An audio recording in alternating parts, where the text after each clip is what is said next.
Ndio hii makaa ya Amerika. Watu wanafikiria hata wazungu hawauzi makaa. Unaona?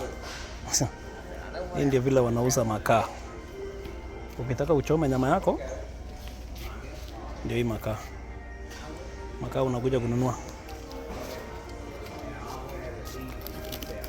Unaona? Hii ni makaa. Alafu ndio hii kisigiri ama tunaitanga grill. Unaweza tumia gas ama makaa.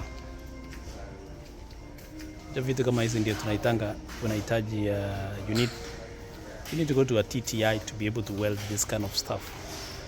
I've been telling people you can create these things by your own as a young man and sell it. Hakuna tofauti hapa, hii ni metal tu. It's a metal that has been welded. Wakaweka rangi na labda wakaweka temperature gauge. That is the temperature gauge. That's the gauge yenye inaonyesha temperature huko ndani ni ngapi. This is just a regular grill. We don't have such kind in Kenya.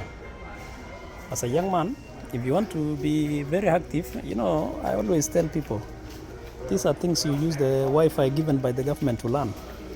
You create such kind of grills. This is called a grill. Charger grill. You can learn most of these things on YouTube.